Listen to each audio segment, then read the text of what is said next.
Alright everybody, welcome back to Shadowrun. This is David from Babylon Sector. I did a couple of more escort quests, so I've got over 250 new yen, which means we can go pick up Michael's stuff.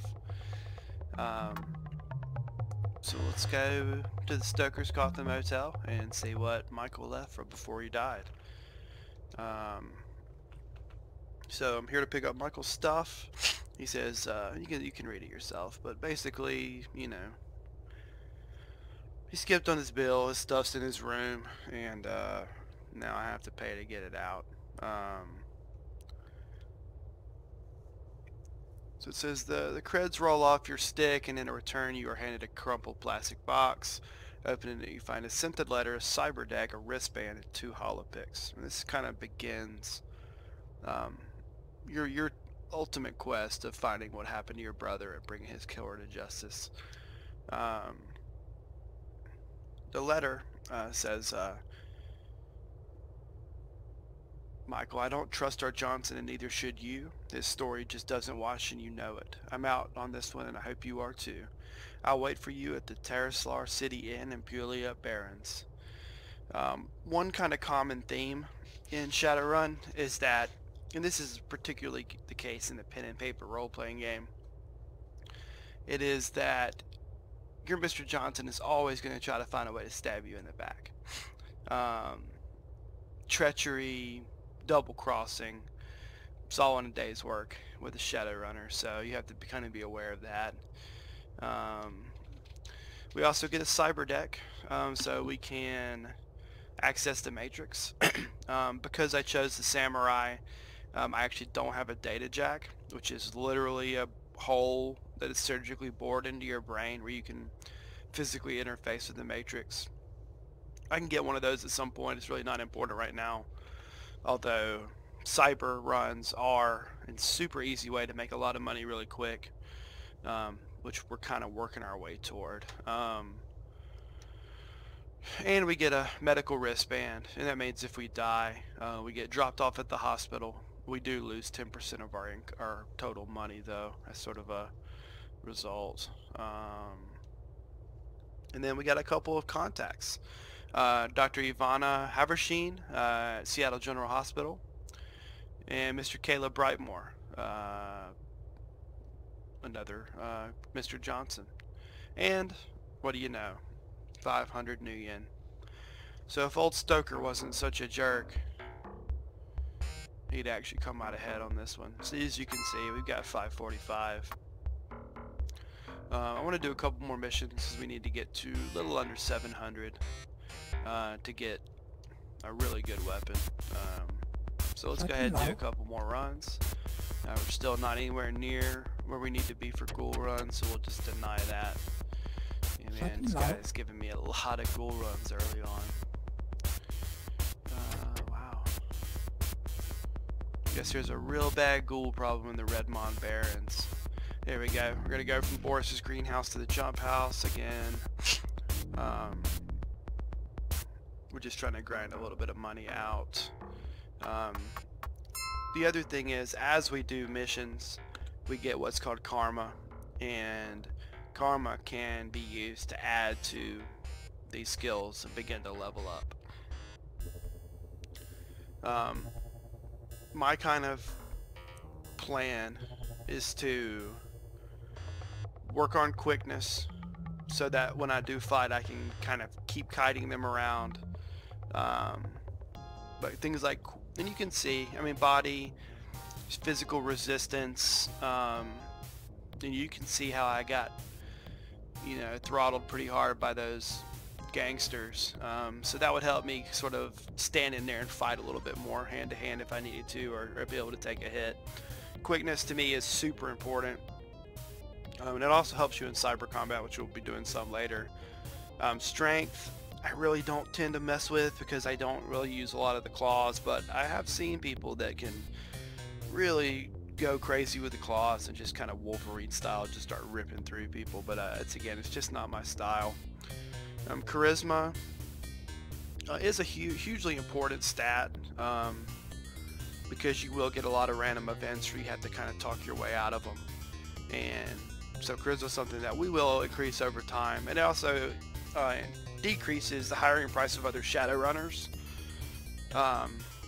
So as you can kind of, if we go back to the other menu, you can see the 2 blank slots on the right.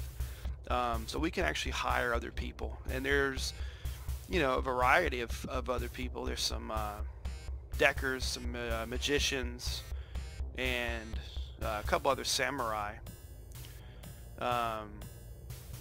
It's important to note that this game is, and I hate to use the term because it's such a weird term, but this is kind of like an elf punk game. So in this setting, magic has sort of penetrated Earth, and people undergo what's called the change. And basically what that means is, at some point, some humans can have a genetic mutation that turns them into orcs. Orcs are a super, fairly populated race in this game. But there's dwarves, there's elves, there's some monsters. It's supernatural, it's big. So it's sort of, you know, if you combine Neuromancer and Lord of the Rings, this is kind of what you get. Which is odd, but it actually works well. In this setting, it's pretty interesting and unique. So we're going to Boris's, we're going back to the jump house, and again, we just got to grind out a little more money to get a better pistol, because right now our pistol's pretty weak. This is Boris's up in the top corner. And like I said, it's really important to memorize all these places so you can just quickly get from one place to another. Another grenade guy. I mean, we're so close to having our good weapon. There's just no reason to buy a bunch of frag grenades and run the risk of getting busted by the cops. Because that is one possibility, is that that's actually an undercover cop and he can take you to jail. So we'll talk to Mr. Johnson. Ghouls, man. It's overrun by ghouls. Alright, Stokers to Hollywood for 40, that's fine. So you see we're at 580. I think the price of the gun I want is 680. So we gotta do about 3 more missions. So Stokers to Hollywood. And again, this is pretty mundane stuff. I mean, we're just grinding through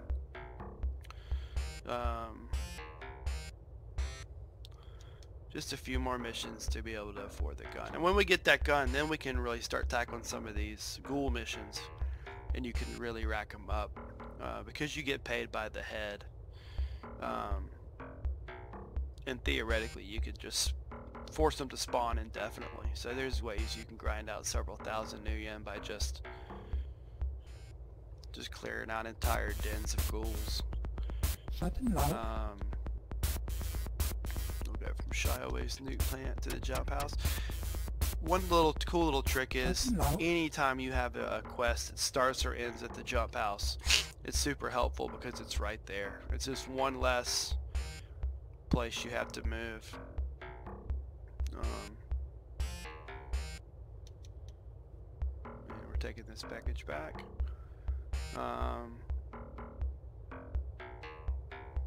This area, I mean, you want to try to get out of this area fairly quickly. But in my mind, this is just a safe way to make a decent amount of new yen. Fairly risk-free. I mean, we've been jumped a couple of times, but nothing too bad. And I think after this one I'll have enough money to buy the pistol I want. Because this light pistol I have is quite weak. So we're gonna, and this is where the notebook comes in handy, because honestly a lot of times I'll forget stuff as soon as I accept it. Without that, this game would pretty much be unplayable.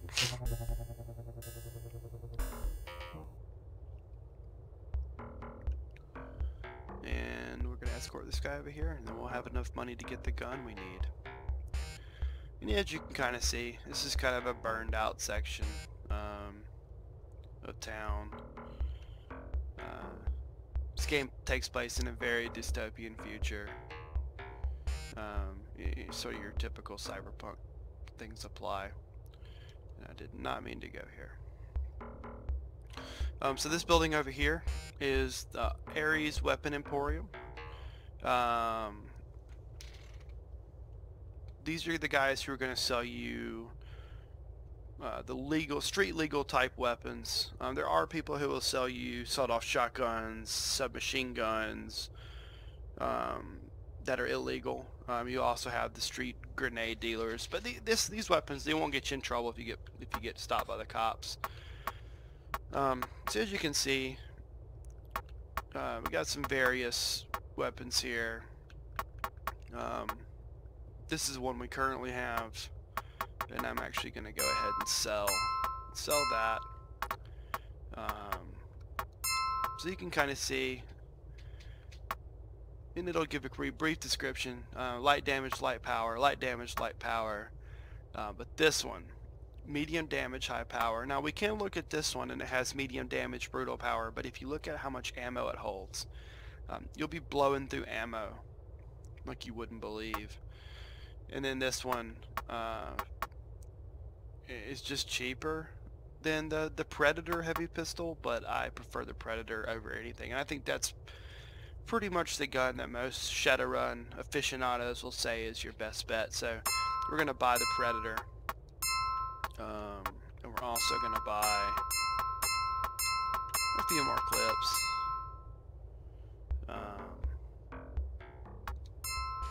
And as you can see on the right, when I sold that other weapon, it sort of defaulted to the hand razors. But you can already see the difference in this pistol. So yeah, maybe some of those gangsters will come and fight us, and they can show you kind of how effective. Or we can just kill this guy. So you can see a lot better.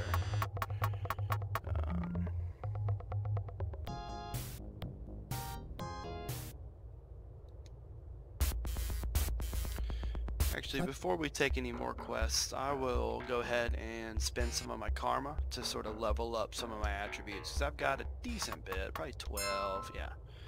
12 karma.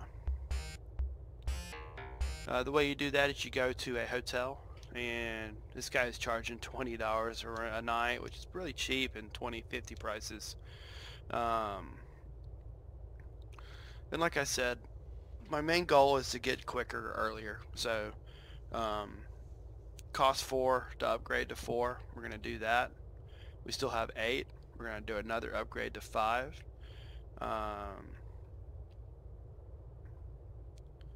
And you can look in some of these other things, but and then we have 3. This costs 3 to Ares Intelligence, so that's a pretty nice little upgrade. The other positive benefit to staying at the hotel also is that it replenishes your physical health. I'm sorry, your mental health, which is on the bottom bar. Then you need to go to a doctor to fix you up on your health bar, which is on the left hand side. So we're just going to keep going for a bit. Again, this game is super grindy, so you have to be super patient.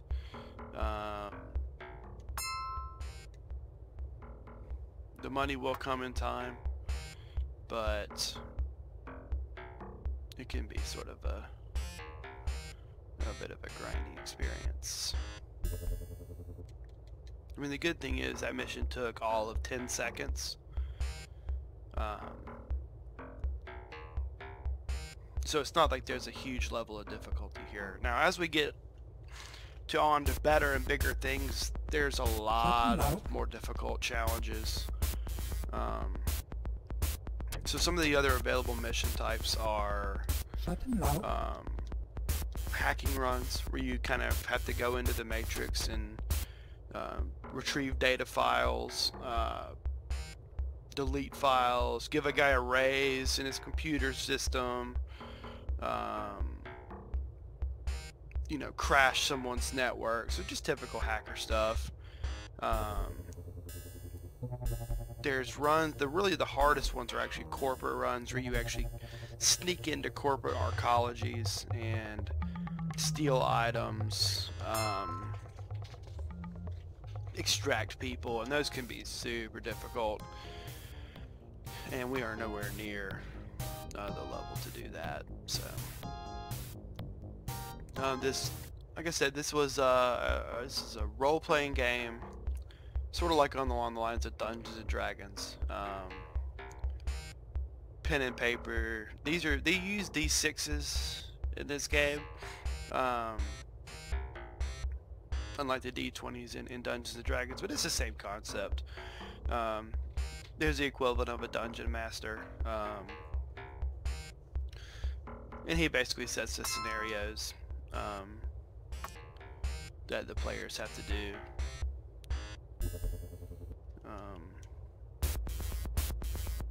And this game is a fairly close representation of that game. You know, especially for, again, the limitations of the Sega Genesis. This is a pretty complex game. Let's see. Shy away's nuke plant to the Halloweeners. And the Halloweeners are the guys that have been attacking me. Excuse me, I have a little bit of a cold. Each sort of region is run by a different gang.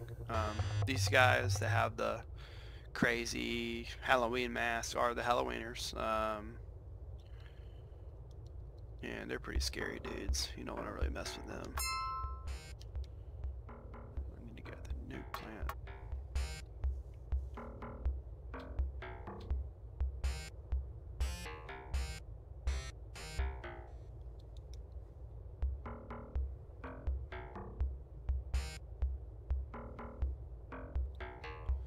Alright, so I will continue to grind in the next video. I will save up enough money to buy some decent body armor, which again is just going to help me stand in longer with some fights. So that way I'll have a gun, some decent armor, and then we'll start taking ghoul quests and really start to ramp up how much money we're making. So I hope you enjoyed the video. Hit like if you like. Subscribe to my channel. We're on Facebook at Babylon Sector, Twitter at Babylon Sector, and Goodreads also at Babylon Sector, and on Steam Babylon Sector. So hit me up on any of those places, and I look forward to hearing your thoughts. So long.